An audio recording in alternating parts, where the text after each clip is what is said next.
Hello hello दोस्तों, digital guide में आपका स्वागत है। आज के इस कंप्यूटर फंडामेंटल ट्यूटोरियल में हम कंप्यूटर से रिलेटेड बहुत सारी बातें सीखेंगे।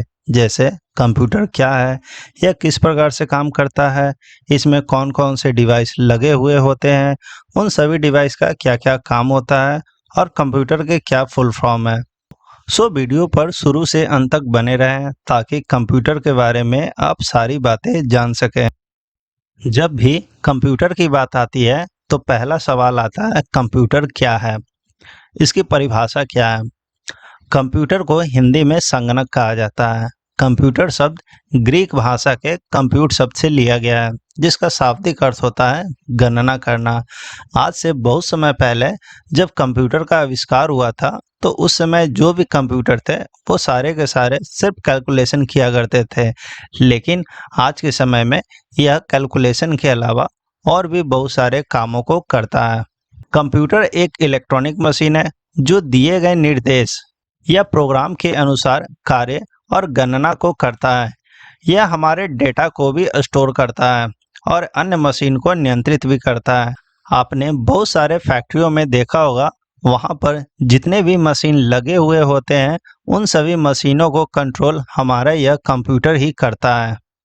इसके बाद है फुल फॉर्म ऑफ कंप्यूटर, जहाँ सी फॉर कॉमनली यानी सामान्य रूप से, ओ फॉर ऑपरेट यानी संचालित होने वाला, M for machine, P for particular यानी विशेष रूप से, यू फॉर यूजर यानी उपयोगकर्ता, टी फॉर ट्रेड यानी व्यापार, ई फॉर एजुकेशन यानी शिक्षा, आर फॉर रिसर्च यानी अनुसंधान। इस फुल फॉर्म के बेसिस पर इसका हम परिभाषा भी बना सकते हैं। जैसे कंप्यूटर सामान्य रूप से संचालित होने वाला एक मशीन है जिसका विशेष रूप से उपयोगकर्ता द्वारा व्यापार, शिक्षा एवं अनुसंधान में किया जाता है। इसके बाद है बेसिक पार्ट्स ऑफ कंप्यूटर, जिसे मिलाकर हमारा कंप्यूटर तैयार हो जाता है, जिसमें हमें 4 डिवाइस की आवश्यकता पड़ती है। जैसे मॉनिटर, सीपीयू, कीबोर्ड और माउस। इन चारों को मिलाकर हमारा कंप्यूटर तैयार हो जाता है। इसके अलावा हम प्रिंटर, माइक और स्पीकर भी यूज कर सकते हैं। इसके बाद है पार्ट्स ऑफ कंप्यूटर सिस्टम। जैसा कि हम जानते हैं, कंप्यूटर कई उपकरणों का समूह होता है, इसलिए इसे कंप्यूटर सिस्टम भी कहा जाता है। इसे 2 भागों में बांटा गया है। आइए इसे डायग्राम की सहायता से समझते हैं। हमारा कंप्यूटर 2 भागों में बांटा गया है, पहला हार्डवेयर और दूसरा सॉफ्टवेयर। हार्डवेयर को भी 3 भागों में बांटा गया है, पहला इनपुट डिवाइस, दूसरा आउटपुट डिवाइस, तीसरा प्रोसेसिंग डिवाइस। इसी प्रकार से सॉफ्टवेयर को 2 भागों में बांटा गया है, पहला ऑपरेटिंग सिस्टम सॉफ्टवेयर जिसे ओएस भी कहा जाता है, दूसरा एप्लीकेशन सॉफ्टवेयर। इन सभी को बारी बारी से समझते हैं। हार्डवेयर, कंप्यूटर के फिजिकल पार्ट को हार्डवेयर कहा जाता है, जिसे हम देख या छू सकते हैं। यानी वैसा पार्ट जिसे हम लोग देख सकते हैं या छू सकते हैं, उन सभी पार्ट्स को हार्डवेयर कहा जाता है। जिसमें पहला है इनपुट डिवाइस, वैसा डिवाइस जिसकी सहायता से हम किसी डाटा या इंस्ट्रक्शन को कंप्यूटर में भेजते हैं, इनपुट डिवाइस कहलाता है।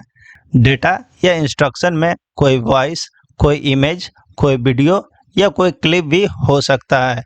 इन सभी को हम डेटा या इंस्ट्रक्शन बोलते हैं। इन सभी डेटा या इंस्ट्रक्शन को कंप्यूटर में जिस डिवाइस की सहायता से भेजा जाता है, उन सभी डिवाइस को इनपुट डिवाइस कहा जाता है। जैसे हमें कुछ लिखना होता है तो उसके लिए हम कीबोर्ड का यूज करते हैं। अगर कुछ सिलेक्ट करना होता है तो उसके लिए हम माउस का यूज करते हैं। हमें कुछ पेपर को स्कैन करके कंप्यूटर में भेजना होता है तो उसके लिए हम स्कैनर का यूज करते हैं। कोई साउंड को रिकॉर्ड करके कंप्यूटर में भेजना होता है तो उसे हम माइक के द्वारा रिकॉर्ड करके भेजते हैं। इसके बाद है आउटपुट डिवाइस, वैसा डिवाइस जिसकी सहायता से कंप्यूटर को दिए गए डेटा या इंस्ट्रक्शन का परिणाम प्राप्त होता है, आउटपुट डिवाइस कहलाता है।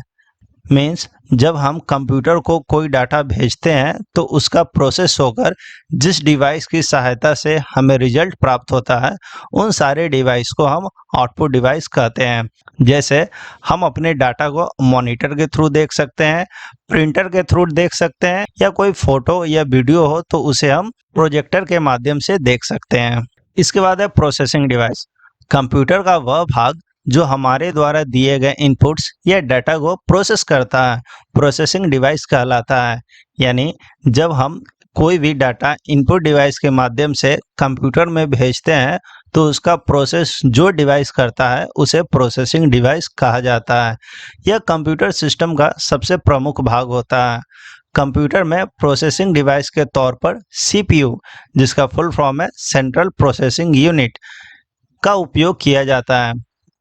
सीपीयू को ब्रेन ऑफ कंप्यूटर भी कहा जाता है क्योंकि कंप्यूटर में जो भी काम होते हैं उन सभी काम को या तो सीपीयू खुद करता है या कंप्यूटर के अन्य डिवाइस की सहायता से करवाता है। इसका मुख्य काम विभिन्न प्रकार के प्रोग्राम को एग्जीक्यूट करना होता है। हमारा सीपीयू कुछ इस प्रकार से दिखता है।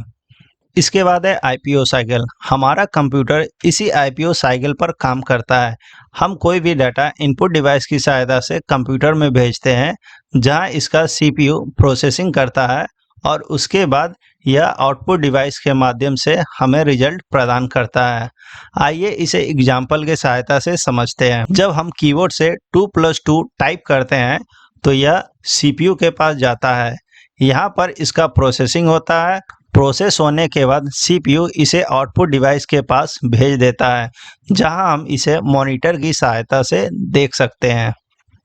इसके बाद है some internal parts of CPU.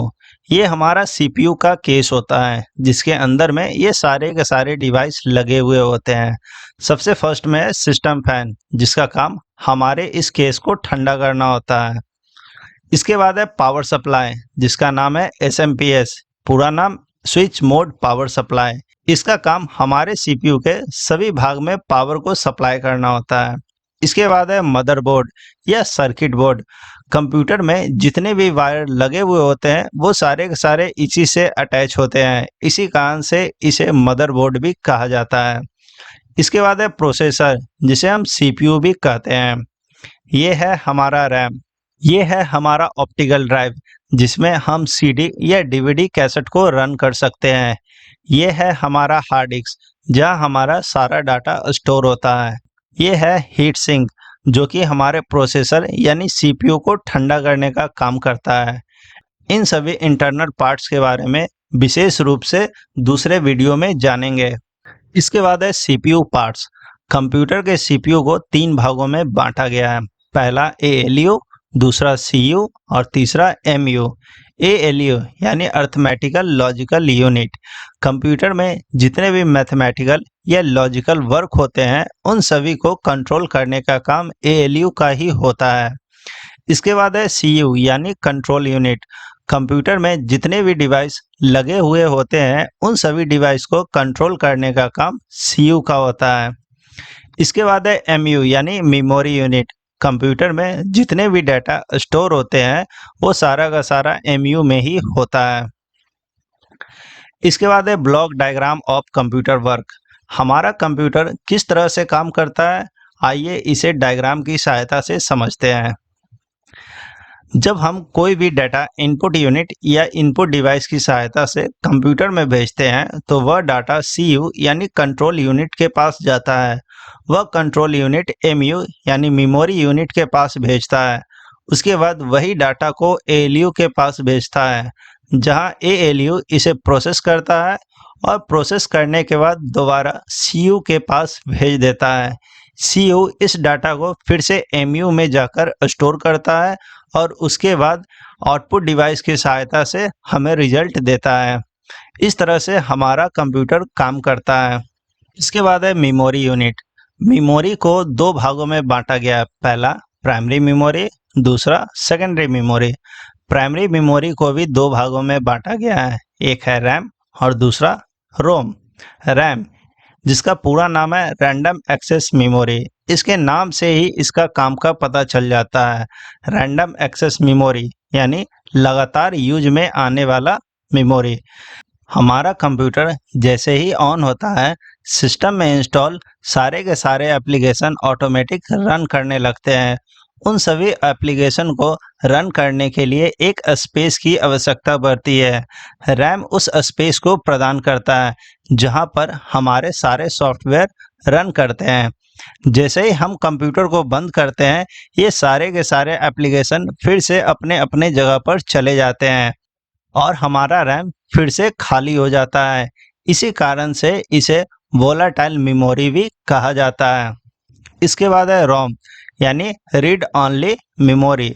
जब हम कंप्यूटर को फर्स्ट टाइम ओपन करते हैं तो कुछ सेटिंग देखने को मिलते हैं और साथ ही साथ कंपनी का लोगो भी होता है। वो सारे के सारे डाटा इसी रोम में स्टोर होते हैं जिसे हम मिटा नहीं सकते हैं। इसी कारण से इसे नॉन वोलाटाइल मेमोरी भी कहा जाता है। इसके बाद है सेकेंडरी मेमोरी। सेकेंडरी मेमोरी के अंतर्गत hard disk, pen drive, CD और डीवीडी आते हैं। ये सारे के सारे हमारे स्टोरेज डिवाइस होते हैं जिसमें हम अपने सारे डाटा को स्टोर कर सकते हैं। यहाँ पर स्टोर कोई भी डाटा ऑटोमेटिक डिलीट नहीं होता है। इसी कारण से इसे नॉन वोलाटाइल मेमोरी भी कहा जाता है।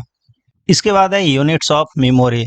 जिस तरह से वजन को मापने के लिए केजी, कुंटल, टन इत्यादि का यूज किया जाता है, उसी प्रकार से कंप्यूटर में जो डाटा होता है उसे मापने के लिए कुछ यूनिट का यूज किया जाता है, जैसे बीट, बीट्स, बाइट, केवी, एमबी। जहाँ पर 4 बीट बराबर 1 निबल होता है, 8 बीट बराबर 1 बाइट, 1024 बाइट बराबर 1 केबी, 1024 केबी बराबर 1 एमबी, 1024 एमबी बराबर 1 जीबी और इसी प्रकार से और भी यूनिट है। इसके बाद है the speed of CPU is measured by हर्ज, यानी कंप्यूटर का जो स्पीड होता है उसे हर्ज में मापा जाता है। कंप्यूटर के हार्डवेयर के बारे में हम जान चुके हैं। अब हम कंप्यूटर के सॉफ्टवेयर के बारे में जानेंगे। सॉफ्टवेयर, सॉफ्टवेयर इंस्ट्रक्शन या प्रोग्राम का एक समूह है जो कंप्यूटर को किसी विशेष कार्य को करने का निर्देश देता है।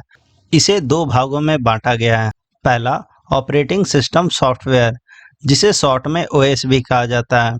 ऑपरेटिंग सिस्टम सॉफ्टवेयर इंस्ट्रक्शन या प्रोग्राम का वैसा समूह है जिसके माध्यम से कंप्यूटर के सारे कार्य संचालित होते हैं। किसी भी कंप्यूटर में इंस्टॉल किया जाने वाला यह पहला सॉफ्टवेयर होता है। इस सॉफ्टवेयर के बिना हमारा कंप्यूटर टीन का एक डब्बा होता है। जैसे ही इस सॉफ्टवेयर को कंप्यूटर में इंस्टॉल करते हैं तो हमारा कंप्यूटर शुरू हो जाता है। इसके बाद ही हमारे कंप्यूटर में और भी नए नए सॉफ्टवेयर चढ़ाए जा सकते हैं। माइक्रोसॉफ्ट, एप्पल, आईबीएम, लिनक्स इत्यादि कुछ ऐसी कंपनियां हैं जो कंप्यूटर के लिए ऑपरेटिंग सिस्टम सॉफ्टवेयर का निर्माण करती है। इसके बाद है एप्लीकेशन सॉफ्टवेयर। किसी खास प्रकार के काम को कंप्यूटर में करने के लिए इस प्रकार के सॉफ्टवेयर का उपयोग किया जाता है। जैसे जब हमें अकाउंटिंग का काम करना होगा तो उसके लिए हमें टैली सॉफ्टवेयर का यूज करना पड़ता है। वहीं जब हमें कोई फ़ोटो एडिटिंग का काम करना होता है तो उसके लिए हमें फ़ोटोशॉप का यूज करना पड़ता है।